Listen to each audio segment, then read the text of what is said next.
Hi friends, welcome to House of Kitchen. இன்றைக்கி நம்ம channel என்ன பார்க்க போகிறோம் அப்படின்னா கேஎஃப்சி எக்கு. எல்லாருமே கேஎஃப்சி சிக்கன் சாப்பிட்ருப்பீங்க, கேள்விப்பட்டிருப்பீங்க. அதில் கொஞ்சம் டிஃப்ரெண்ட்டாக முட்டையை வச்சு பண்ண போகிறோம். அதை எப்படி பண்ணலாங்கிறத வாங்க நம்ம இன்றைக்கி வீடியோவில் பார்க்கலாம்.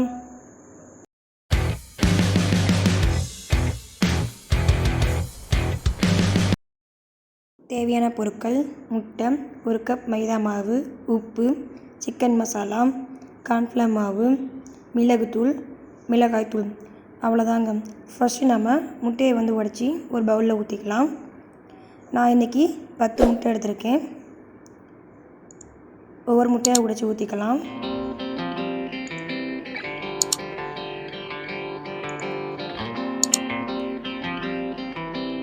முட்டையெல்லாம் ஊற்றியாச்சு. இப்போ நம்ம மசாலா ஆட் பண்ணிக்கலாம். 1 டீஸ்பூன் மிளகுத்தூள், 1 டீஸ்பூன் மிளகாய்த்தூள், 1 டீஸ்பூன் சிக்கன் மசாலா, 1/2 டீஸ்பூன் உப்பு. இப்போ நம்ம இதை ஈவனாக நல்லா மிக்ஸ் பண்ணி வச்சுக்கலாம்.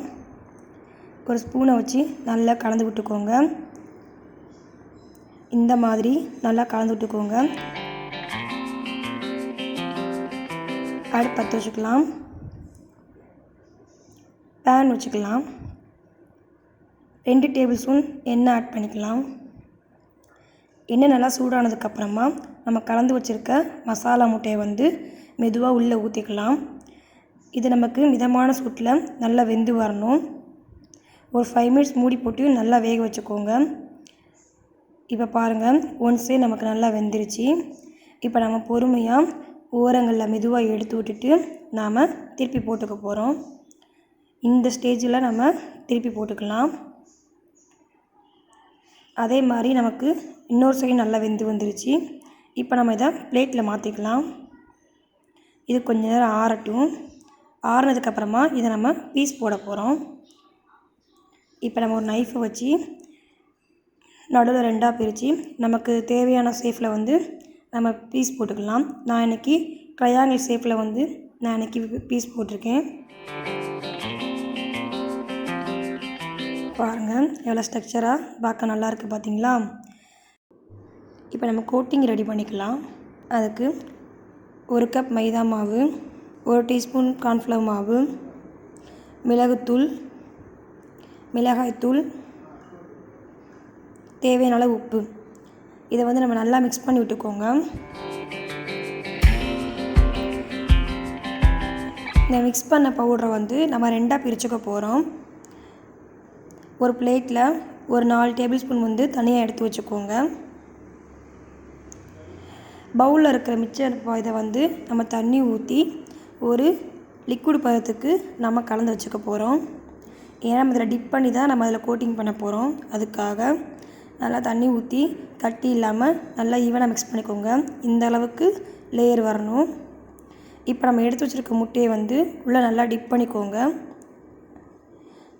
நல்லா டிப் பண்ணிவிட்டு நம்ம தட்டில் எடுத்து வச்சது பார்த்திங்களா கோட்டிங்கு, அதில் நல்லா பெரட்டி எடுத்துக்கோங்க. இந்த மாதிரி நம்ம எடுத்து வச்சுருக்க எல்லா முட்டையையும் பண்ணணும். நம்ம டபுள் கோட்டிங் பண்ண போகிறோம். இன்னோட நீங்கள் அந்த லிக்விடில் முக்கி திருப்பி என்ன பண்ணணும்னா நீங்கள் மைதா மாவு கோட்டிங்கில் நல்லா பெரட்டி எடுத்துக்கோங்க. இதே மாதிரி நம்ம எடுத்து வச்சுருக்க முட்டை எல்லாத்தையுமே டபுள் கோட்டிங் கொடுத்து நம்ம எடுத்து வச்சுக்கிட்டோம். இப்போ பேனில் எண்ணெய் காய வச்சுருக்கேன். எண்ணெய் நல்லா காஞ்சதுக்கப்புறமா நம்ம ரெடி பண்ணி வச்சுருக்க கேஎஃப்சி முட்டையை ஒவ்வொன்றா உள்ளே ஆட் பண்ணிக்கலாம்.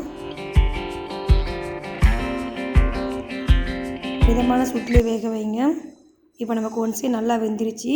இன்னொரு சைடு நல்லா திருப்பி போட்டுக்கலாம். உங்களுக்கு பார்த்தாலே தெரியும், மேலே அந்த ஸ்ட்ரக்சரு கேஎஃப்சி ஸ்டைலில் தான் இருக்குது.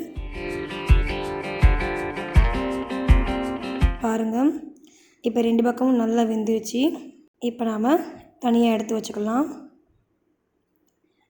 இந்த மாதிரி முட்டையை நீங்கள் வச்சு டிஃப்ரெண்ட்டாக செஞ்சு பாருங்கள். கண்டிப்பாக உங்களுக்கு பிடிக்கும். கேஎஃப்சி சிக்கன் மட்டும் இல்லைங்க, கேஎஃப்சி முட்டையும் செம்ம டேஸ்ட்டாக இருக்கும். உங்கள் வீட்டில் ட்ரை பண்ணி பார்த்துட்டு எப்படி இருக்குன்னு மறக்காமல் கமெண்ட் பண்ணுங்கள். இதே மாதிரி டிஃப்ரெண்ட்டான ரெசிபி பார்க்குறக்கு நம்ம சேனலை லைக் பண்ணிக்கோங்க, ஷேர் பண்ணுங்கள், மறக்காமல் சப்ஸ்கிரைப் பண்ணுங்கள். Thank you friends.